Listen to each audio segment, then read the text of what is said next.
One of the things I love is that it allows us to think and feel in a different way. It really does an excellent job bypassing things like webinar slides or data.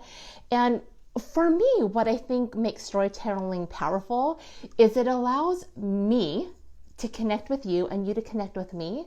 And it also, even more importantly, it allows us to contextualize our individual experiences in a way that we couldn't provide meaning around unless we connected with each other. Really, that's why I love storytelling. And for small businesses and for creative brands like yours, storytelling allows you to share your values and your beliefs with the people that need to hear it the most. And that's your customers. And so when I think about storytelling and I think about the years and years that I've been very curious to learn about it, the question for me always is there an art and a science to storytelling? And from what I've learned from our guests, the answer is 100% absolutely yes. So I'm super excited to welcome you to Retail Charm School. So Retail Charm School is a video show for retailers and makers. My name is Chris Gio, like Rio with the hard G, and I am an entrepreneur, I am an educator, I am a retailer, and I'm completely and wholly dedicated, and the show is dedicated to helping you build your dream business and your dream job. I mean, that's literally what my passion and my purpose is. And in this 5th season of the show, what I wanted to do was introduce you to my friends, introduce you to the people that have helped me make meaning of our work as merchants, through a series of interviews. So if you are a retailer or if you are a maker and you're trying to grow your customer base right now, right? So since the mid-March, we've been pulling our customers in closer. And if now you are ready and you actually need to establish new customers and connect with new customers that have the promise of long-term loyalty, that have the makings of long-term loyalty, I want you to join me for this amazing conversation with Elena Earhart, who is a Seattle-based video storyteller. And she's going to talk with us about telling a captivating story. And so when I racked my brain around the things that I've needed to know the most, the things that I think you need to know the most, it's these things. What are the hallmarks of telling a good story? So what are the hallmarks of telling a good story? What are the characteristics? What should we imagine hearing and seeing and feeling? Next, we're going to explore, is there a promise that we're actually making when we ask for someone's time? What does that promise look like? How do we fulfill that promise? And then lastly, how can us shy folks, because I'm actually shy, how can we be captivating business storytellers, right? Storytellers of our brands and storytellers of our products. These are the things I'm super curious about. And Elena's here. I'm excited, so excited to welcome her on. But what I first want to do is I want to say thank you for showing up live. So who do I see here? I see Sincerely Aaron. Ooh. Hi, Elena's here. I know she's excited. Megan's here for Bon Voyage Vintage. Cherry Dugas is here. Jan Pie. Oh, Jan Pies. Hey. Vicky from Porp Artifacts. Oh, we've got a lot of folks here. I'm super excited. Let's bring Elena on. Oh my gosh. And as she joins us, there are a few things that I want to let you know first. So, oh, hi! Hi. This is so wild. Is it wild? Yeah, I've never done this before. I've been sitting here by my window, nervous as heck, but really excited to talk to you. I'm excited too. Guess what? What? I'm also by my window, and I was nervous as heck. And Yeah. also, But you're natural, Chris. You're so good. Oh my, thank you. So one of the things I wanted to share with our merchants that are joining us is Elena and I are super, super eager to hear your questions. And you are so lucky because this literally is a masterclass in her expertise.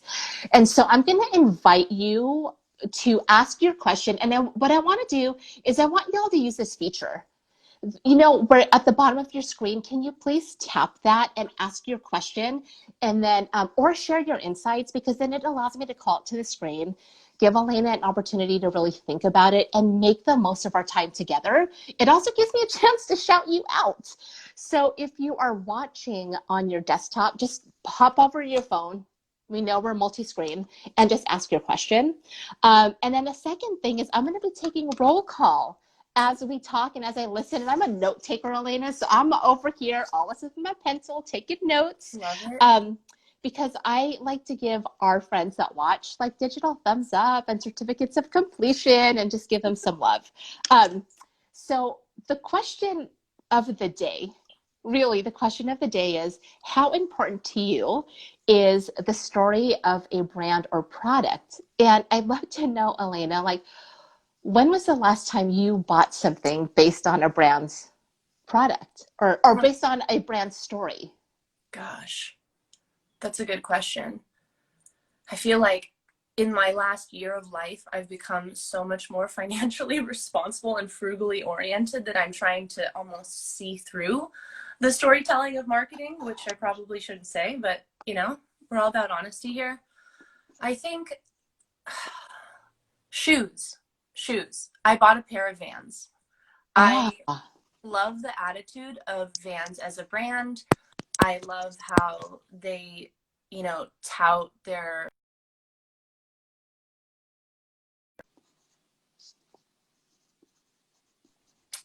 story. I identify with that. So yeah, Vans. And I nice. also love what they Vans. represent to me because the story shapes how Okay. I.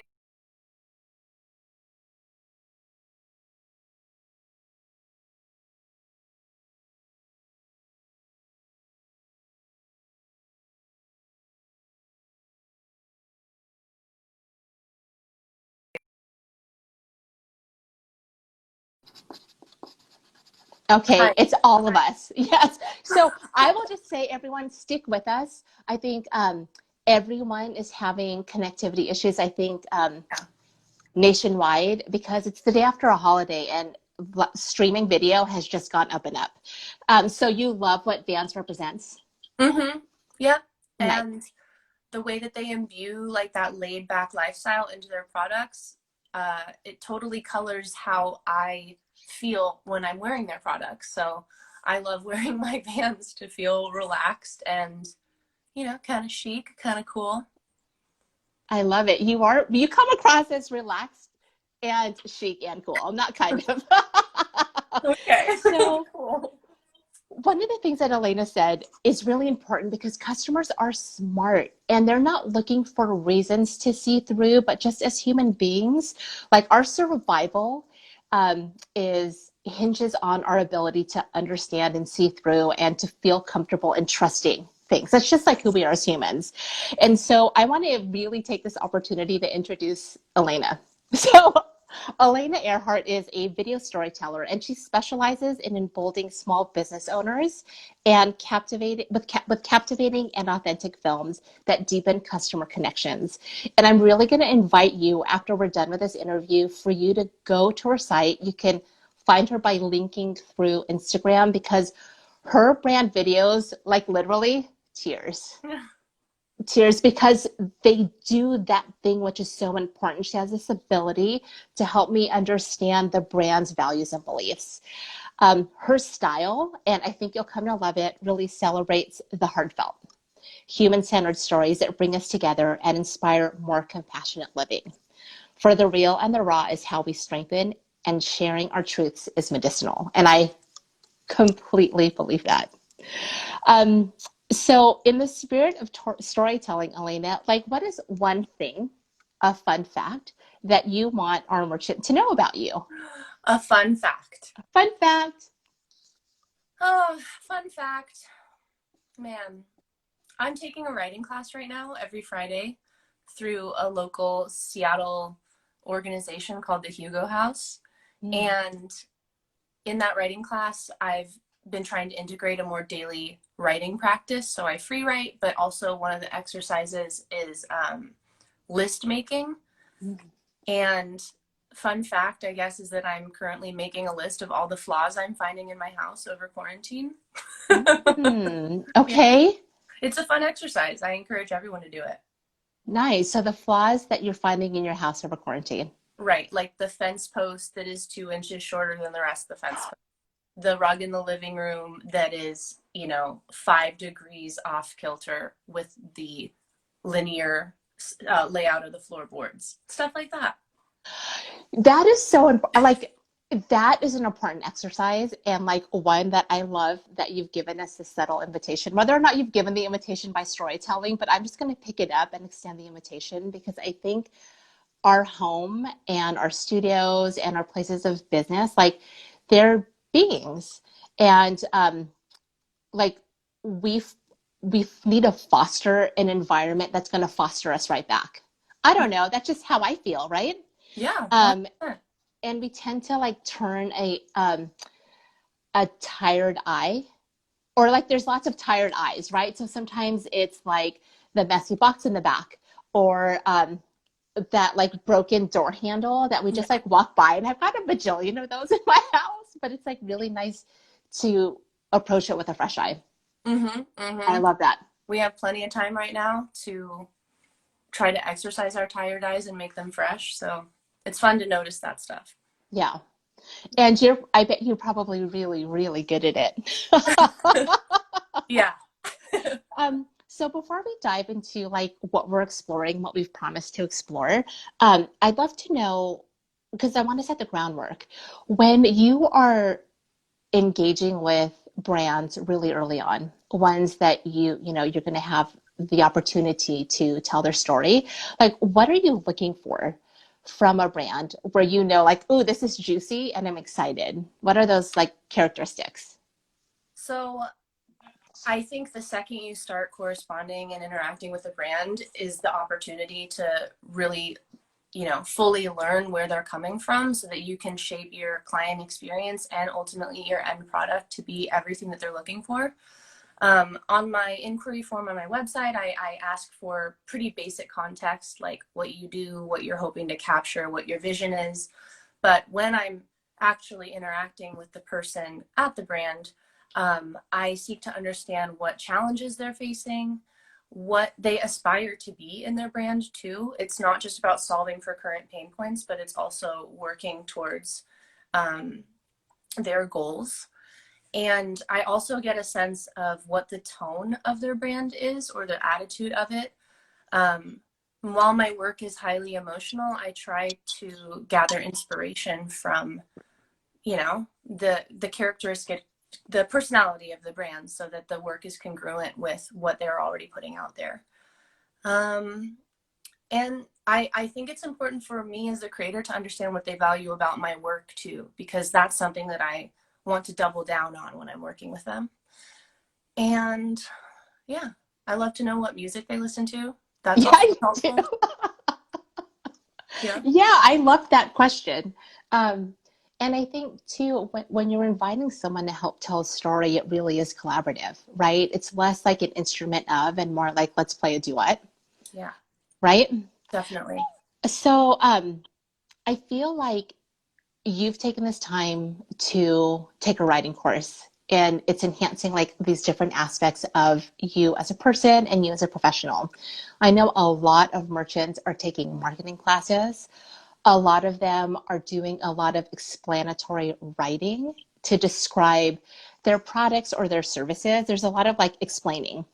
But Hmm. I think when it comes to telling the story of a product, sharing, showing, displaying is much more powerful than selling. I don't know. That's just my thought. So I'd love to know, like, what are the hallmarks of a really good story, Specifically for selling, right? specifically for products For or specifically for brands? products and brands. Okay, I like that clarification because there are so many different types of storytelling. Um, but when it comes to brands, I think it's really important that any brand acknowledge that the consumer is really smart and can see through super salesy language and positioning. And I think as a culture, we're kind of over that. Like you look at ads from the 50s and you're just like, You know, this is eye roll material.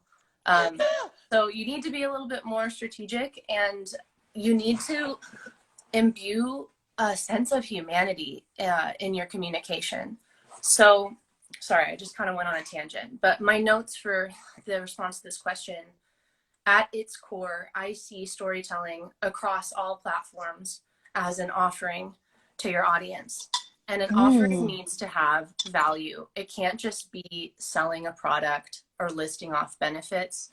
The value that you are offering is to take a piece of the human condition, something that you can deeply connect on, and shape that in a way that advances the life of your audience.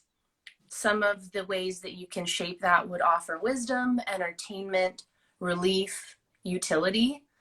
But you just have to, I think it's really important that you have in mind that framing your story in a way that serves to act as a solution for somebody's life, and ultimately set them up for a better life. That's vital, in my opinion. So my storytelling being really highly emotional and human-centered, as I said, the wisdom that I try to offer through my work is creating a more empathetic culture, and sharing deep truths and really thought-provoking stories that are imperfect and relatable, because I find empathy to be extremely important. Oh my God, that's so good. Jeanette wrote, "Oh God, this is good." And I think it's so good. And what Thanks. I love everything that you said. I'm going to transcribe it and like sleep with it under my pillow.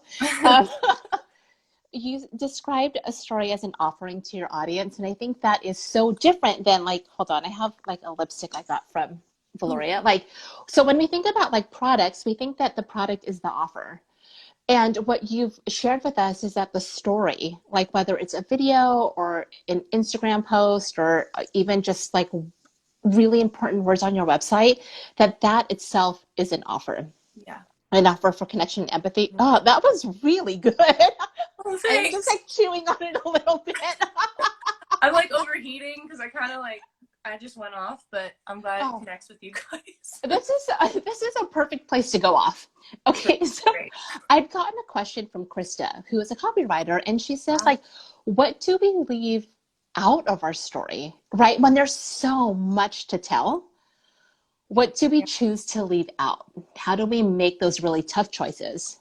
totally. I love that question because your original question being, what are the hallmarks of a good story? Simplicity is one of those hallmarks. Um, Mm. Attention is a commodity. There's a limited amount of it that your audience has to share with you. So you better make your words or whatever you're delivering with your message count for your audience. So in terms of what to leave out, my approach to storytelling is creating a balance of three things. Oh, In emotional intrigue. Emotional intrigue is one of those. You know, hooking them in with something human and something that stirs up a yearning or a sense of wonder. And practical information as another one of those little things in my balance. You, okay. especially when you're selling products or selling a brand, there's practical information to share. And while simply spewing facts isn't necessarily storytelling, it's part of Mm-hmm. your story in that you're serving your clients, so, or your customers. Balance of intrigue, practical information, and then finally space to reflect. I think that's a huge part of building a story that is enduring and enchanting and something that you want to return to. Um, when I say space to reflect, or yeah, yeah, that's what I said. um, Okay. so creating a balance between those three things is what I find to be really important. There's a certain level of detail that you need to include, and if you find yourself going beyond what is essential to tell your story, you should, you know, read it over a couple times or reconsider, you know, how vital is this information for shaping um, the way that I'm meeting the need of my customer. Oh my God, you were like dropping it. You're dropping it. Okay, so if you're just joining us, this is Elena Earhart, and she is sharing her wisdom on how to tell captivating stories um, for inventory-based businesses, about your product or your brand. And she just shared with us her 3 hallmarks of a story, and I took notes. I hope you all took notes too. So, emotional intrigue and practical info. I feel like that speaks to both sides of the brain. Mm-hmm. And then space to reflect, I kind of feel like speaks to the heart. I love that. The space to reflect. Um, Yeah. oh, Terry wrote, that was good. Also Woo! wrote down all 3. Vicky from Porp Artifacts gives us huge thumbs ups. Um, what could space to reflect look like? That's what I'm curious about. Yeah. Well, in graphic design, it's called negative space or white Yeah. space. Mm-hmm.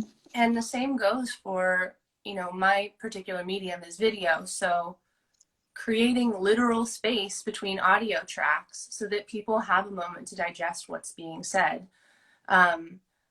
In terms of like setting up a visual cadence, it's not quick cutting too intensely between clips so that you have a moment to like let things play out as they would naturally. In writing, it's posing.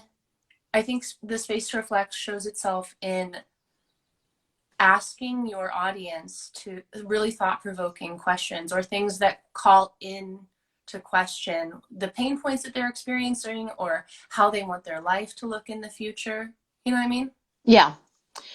Megan from Bon Voyage Ventures, just amazing. Thank you for sharing your wisdom. Oh, no Okay, problem. if you all like this, there's 2 more questions. We're going to dive into it. As you're sharing space to reflect, I'm really thinking about the kind of work that I do and the kind of work that I support merchants to do. And when I think about space to reflect, one of the best offerings is really when I think about space to reflect is space to use the product and the timing to use the product that you're selling. And it's so simply called consumption. But, even when I think about something like a subscription box, it's a service when you give someone space to use and space to reflect, and more is not always better. Mm-hmm. And so, like, inundating people with more and more product and more things and more to consume is not always the best. And one of the most compelling stories that I've seen, even out here on Instagram, is from a company called Again and Again Apparel. And their powerful message is if you have jeans, don't buy jeans, and certainly don't buy our jeans. Like, just wear your jeans. Mm-hmm. And that's the piece of, the emotional intrigue and the practical info. It was like backed by practical info, but it gave me an opportunity to really reflect. And like that pulled me in. Nice. I like it. Love that. Okay. So, Yes, I identify too with any type of brand or person that poses those questions and makes me think a little bit more critically about how I'm spending my time, energy, money. yeah. Mm. So one of like the real things that happened for us as we started and we both got on is, and even when I started this video, is it was buffering, right? Because we know that live stream video or just streaming video skyrocketing, whether it's what we're doing here or this like very highly produced entertainment type video. Yeah. There's like so much to choose from. And the way that people choose is, like they are looking and they're like, what is in it for me? Like, how can I be satisfied by this? And so if people are really motivated by what's in it for them, because that's just like part of the human condition, right? Like, what's in it for me? Yeah. Is there a promise that we have to make as makers of story? Is there a promise we have to make to our audience? Yeah. And how do you shape that? I love this question. And I actually reviewed it with my husband yesterday. And he made me think about it a little differently because he made the point of saying it kind of depends on your type of storytelling. If you're storytelling to sell, I think that's more strategic. If you're storytelling to release and express, that's more creative. But I do think that what unites both of those types of storytelling is a promise to lay the path to a more meaningful life for your customer. Okay, promise to lay the path. I'm writing this. A promise to lay the path to a Yeah. more meaningful life. Mm. for your customer, whether through humor, reflection, as we talked about, gratitude, notions of mortality, immortality, suffering, love, loss. Yeah, I hope that answers your question. I love it. So I'm going to ask our merchants, like our audience, is there a promise that you're making? Like, what is the promise for your audience or for your customer? Like, how are you making their lives more meaningful? Like, I want to know, can you share that? Um, when I think through um, a promise to make more meaningful, I love it. Yeah. I need a moment to think on this for a holy hot second, because what we're being invited to do is think through what does it look like to make meaning, and not every opportunity to make meaning has to change the axis of the earth. Yeah, It totally. It can be as right, dumb as a meme, but right, that advances somebody's life and that it brings them joy or it brings right. them relief, and that has meaning. Mm-hmm. Mm, I love that. So let's say, like, let's think about like a recent brand story that you told. Could be in the last few years, and one of your clients that you worked with. What were the types of things that, like, when you put your investor, like investigation hat on, whatever that word is, and you're like looking with your magnifying glass, Mm-hmm. and you're looking for this piece of making meaning, what are the types of things that you're asking, you know, a creative entrepreneur who has an inventory based brand? Like, how how do you help this person make meaning? So specifically for an inventory-based brand. Yeah. Well, that's a great question. There's not one single question that I ask. It's an entire, hour-long interview where I get a sense of where this person comes from, how they got started doing this, how they identify with what they're doing, how they identify with their customers. Um, a question as simple as, what do you live for? Like, why do Mm. you get out of bed every day to work on your inventory-based business? Why does it bring you meaning? I get a better sense for how they see the struggles of their customers or how they want to meet their customers' needs. And then I, try to incorporate that in the story arc of their film. And I think one of the most important parts of your original question, or the ways that I could respond to that, is taking the time to understand what what my inventory-based business subject uh, aspires to provide for their customers. That's a huge part. Like, what difference are they trying to make? That feeds right into meaning. Lizette says yes. Like Elena is saying, there are people behind all products. Absolutely. And you you shared something really powerful, which is there's not a formula. There's not like a Mad Libs version of telling the story. And I think that's why it's so important for us to talk to the people that are on the other side of storytelling, right? There's the storyteller, and then there's a person listening to the story. Yeah. And that's why continuing to connect with your customers and asking questions and fine tuning and understanding, what's the best vessel for the story? How can I best shape it to fit this vessel? Because so many people are going to hear it or read it or experience it. There's not one way. Mm-hmm. And it takes probably, I'm guessing, a lot of experimenting and a lot of years and a lot of, chances at telling story to feel comfortable with it. I'm guessing, right? Yeah. I think it takes a lot of introspection as well. There's a certain level of emotional attunement that I need to possess Mm. in order to provide that extraction service for my clients, and to shape a story that already exists in a way that a lot of people will connect with in a very deep way. Do you think part of that attunement and kind of practice you have for yourself as a storyteller has to do with approaching things with a clean slate and like unbiased and tabula rasa? Or do you think it's more for you that empathetic connection and being so kind of linked, like symbiotically linked with your client? Do you think one's more like clean slate or like we're now one? We're now one for sure. Okay. Yeah. Mm-hmm. I really try to step into the shoes of my clients so that I can create this video content for them in a way that they can feel proud of and in a way that also inspires their customers. It's never really a blank slate process because I go into it with my intentions and my knowledge.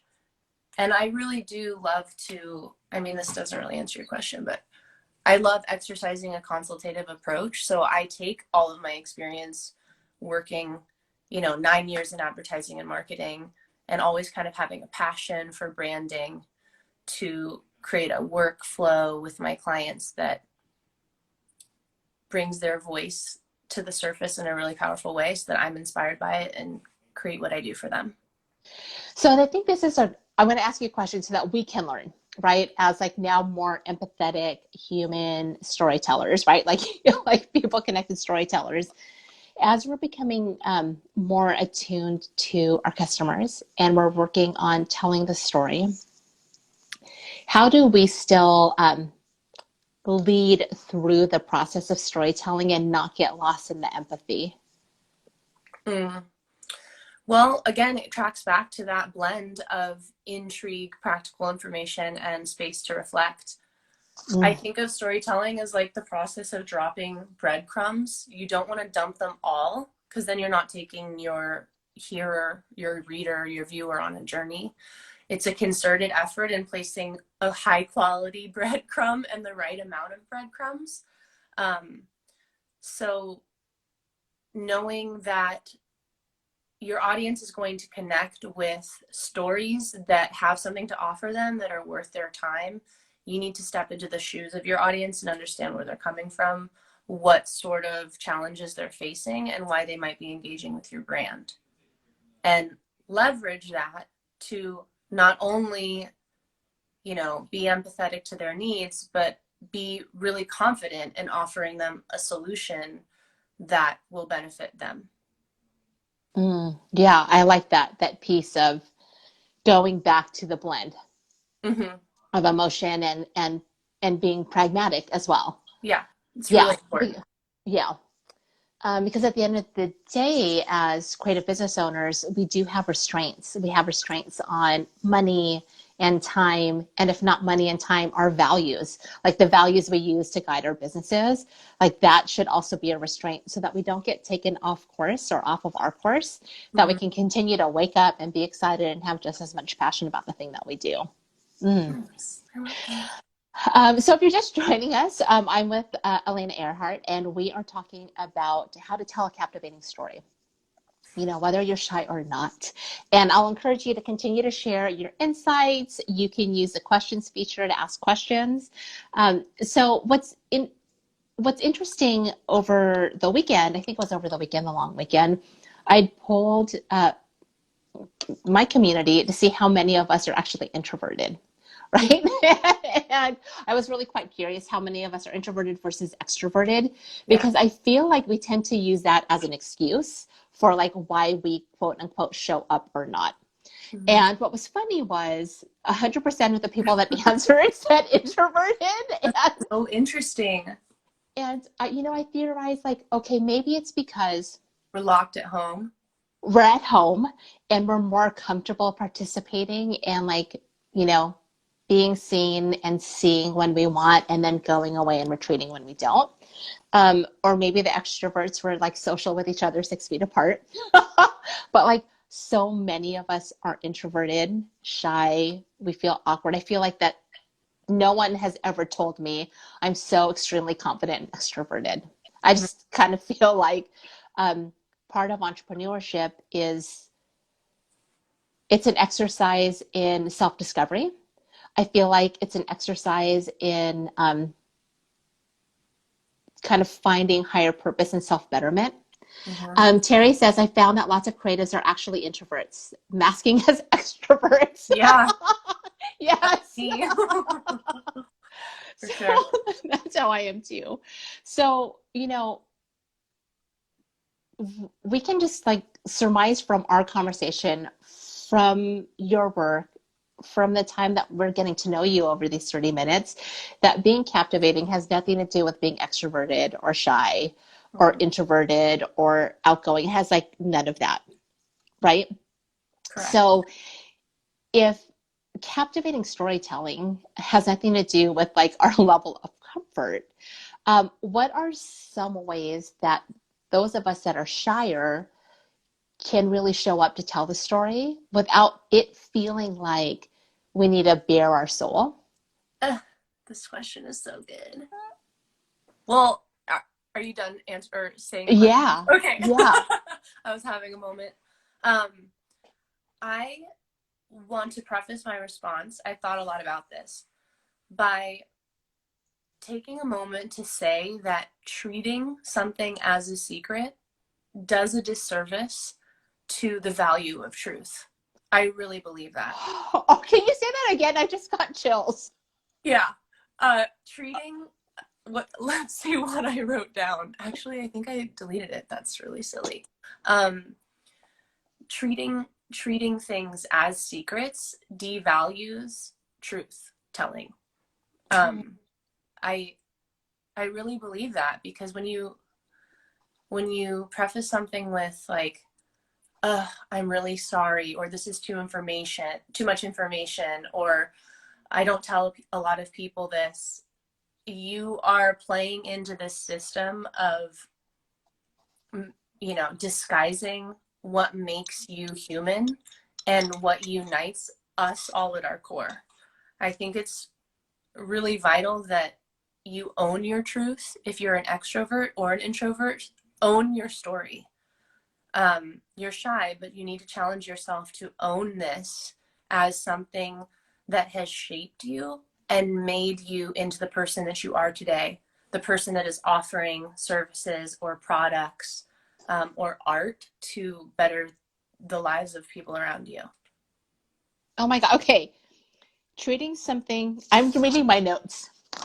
That's for those of us that like got distracted. Treating something as a secret does a disservice to the value of truth. I love that. Thanks. So like not hiding behind the shyness. Yeah. Is there like a few like really basic or elementary things that shy people, either or awkward people should know about telling their story? Stop apologizing for it. This feeds into the first thing I said. Mm-hmm. I hope to not be a judgmental person, and if somebody leads their story with like, oh, I'm sorry to say this, or like, this is a lot of information, this is already what I said, but I'm already on some level tuning out. Like, it's like gatekeeping, and that frustrates me because we all have a story to tell. All of our stories are uniquely valuable because we are unique people. And I think it's really important to galvanize around that, because that's what creates more empathetic, more compassionate, less judgmental living for everybody. So stop apologizing for your story. Try to incorporate that balance that we talked about of emotional intrigue, practical information, and space to reflect. Space to reflect could also be, maybe I add another, maybe it's a quadrant instead of a triangle. Okay. I feel like a call to action is a really important part of the story, especially if you're telling your story for the purpose of your business. Yeah. And and ultimately, I think as a shy person, as an awkward person, take time, or take stock rather, in how your story has affected your ability to show up for your clients, because ultimately that's what's going to be the wisdom. That's what's going to be like the little takeaway, the goodie bag that your clients will identify with when you tell your story. Oh, can you say that again? Um, take The piece stock. around like taking stock. Okay. Yeah, take stock in how your story has shaped you. And once you take stock in that, you feel more confident to really connect the dots for your clients. And that's a huge part of the offering. Oh my God. I'm like eating this up. I'm eating this up. I love it. Cool. I feel like there's so much juicy stuff here. Um, and so much wisdom just for us as people showing up as creatives and creative entrepreneurs, and how we help our customers show up for that relationship between the merchant and the customer. It's interesting. I was having a similar conversation, a similar but adjacent conversation with my clients last week around how customers talk down about themselves when they are trying things on, or when they're um, Like literal clothing. experiencing yes, like Oh, rings and apparel, yeah. and or even things like things in the home, like I'm not a good cook, like that piece. And I think part of why we as people say those things, whether I might say that as a customer, or whether I might say that as a business owner, is because we feel like if we identify that awkwardness in the room, the pink elephant, whatever that phrase is, and we just like point at it, we can move past it. Mm. And I feel like, for customers, that's a journey. And, as someone with a product or service to sell, like, we need to understand, like, how do we connect to this individual? But as people who are showing up trying to tell the story, pointing out that awkwardness, right? Like you had said, Elena, um, is a very egotistical moment. Mm-hmm. It's, I'm awkward. I have these weird feelings. Feel them with me. Now Mm-hmm. let's now make it about you. Yeah. Right? It's like very much about the experience that a person feels before they're really sitting down to connect. And I've done it. Like I do it. I just text you like right before, I think I might have been texting someone else saying, I'm so weird before I, before I press the like button, right? Um, and I think part of approaching things, and part of getting to that like empathetic, we're one now, we're like have a symbiotic relationship to connect, requires me to like take a little bit of a clean slate to the things I don't want to vote for in myself, right? Like I don't want to vote for that I'm super awkward, and I don't want to vote for all of these things that might feel overpoweringly negative or stifling. Yeah. And I just want to vote for the things that allow me to connect with someone and tell the story. And I think that's what you mean by like just owning your truth and just like stop and just like moving on Yeah, and and not telling the being story. critical of it, not questioning it. I cannot do the work that I do if I don't see myself in a similar light that I want to see my clients, which is really positive and really beautiful and uplifting, and human. Like I'm a fallible person, 100%. But if I don't accept that about myself, then I'm going to be stuck in like the drudge of stifling perfectionism. And I want to have a brand and create work that gives people permission to take pride in the ways that they're human and fallible too. I think that's so important. So Alex from Alex Cole Studios, totally like digging on what you're saying. She's like, you're putting it down, she's picking it up. And so she's excited to see the whole thing. Alex, I wanted to let you know that IG, at least my version of IG, doesn't allow me to save it in my stories. But what I do right after I'm done with interviews like these is they go right into IGTV. So they'll go right into IGTV and you'll be able to watch it from there. But these tend to be too long to save into stories. So I Mm, just wanted to share that cool. because I talk and I need a person like Elena to rein it in. No way. You're the leader here. I love it. So, I want to go back to this question that we started with, which is how important to your customer is the story of a brand or product? I feel like it seems like I'm asking it rhetorically, but we need to keep asking it of ourselves over and over and over again. And it's a question that I use as a filter.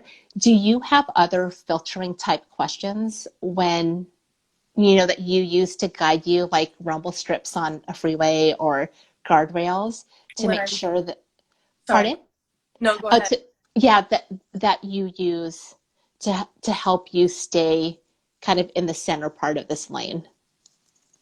When I'm specifically storytelling and creating. Mm-hmm.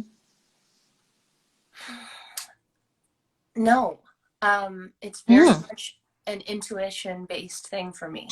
Okay. Am I moved? Like, am I piecing together this narrative and these video clips and this music and feeling the miraculous serendipity of all these puzzle pieces coming together?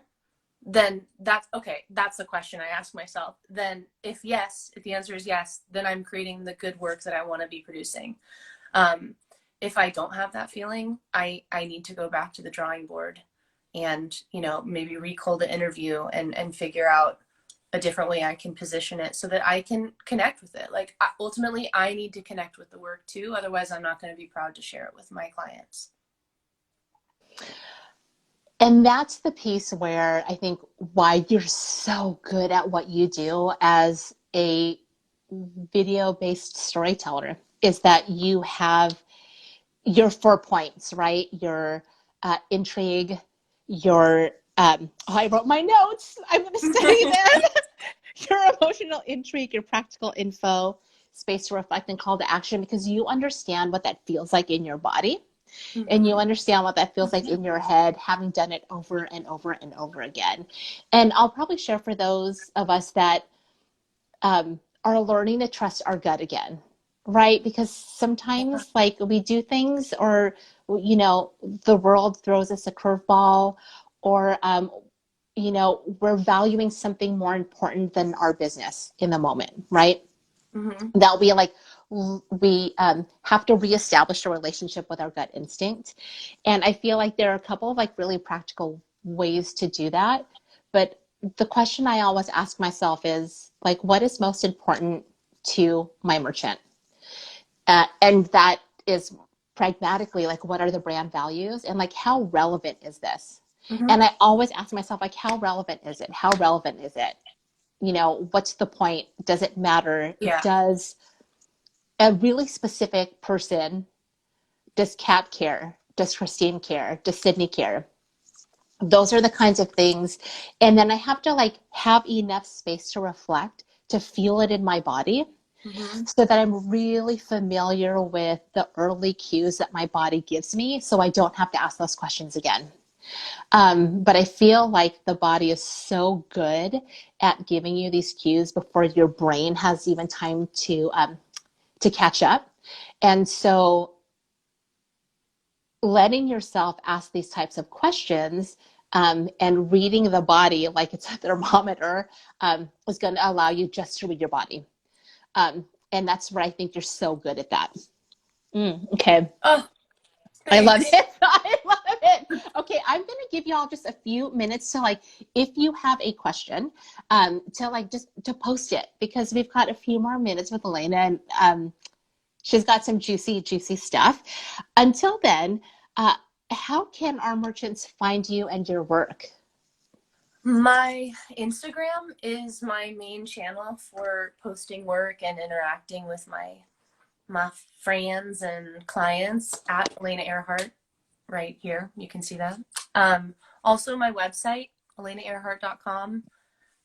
That's where you can learn more about the process of working with me and get in touch with me more formally if you want to work on a project together. I'm in the midst of redesigning that, but you know, it'll be better than it currently is. I love it. Uh, I want to thank you so much for joining us. I mean, it's truly, truly, truly amazing. I have notes, some of the most important notes I feel that are really important. I'm going to be putting them in the show notes too, so that we have a point to go back to re-anchor ourselves. Like, so I hope that you all go back and re-anchor yourself to the show notes because there's a lot of important wisdom here. Thank you for joining us, Elena. You're so We're going welcome. Thank you so much for joining me. It's been amazing. If you did not get a chance to listen to all that Elena has to share and all of the wisdom she has for us to be better storytellers of our product or brand, check out this entire video. It is going to get posted to IGTV. I'm Chris Guillo, host of Retail Charm School. You all have been providing so much amazing feedback and participating. Sendel says, agree, this is really insightful and a soothing chat. Thank you. Terry So says, thank you. That's wonderful. All dog kind. This was amazing. Thank you. Sam from Samantha Slater Studio says, thank you. Oh my gosh. Thanks so much to you both. It was amazing. I'm actually doing a bonus interview on Thursday. So stay tuned for more details. Thank you, Elena. Have a Thank you. wonderful day. You're the Oh my best. gosh, I'm so honored. We'll do this again sometime. Perfect. You're invited back. Great. Thank you. I'll see Thank you later. you. Bye. Bye.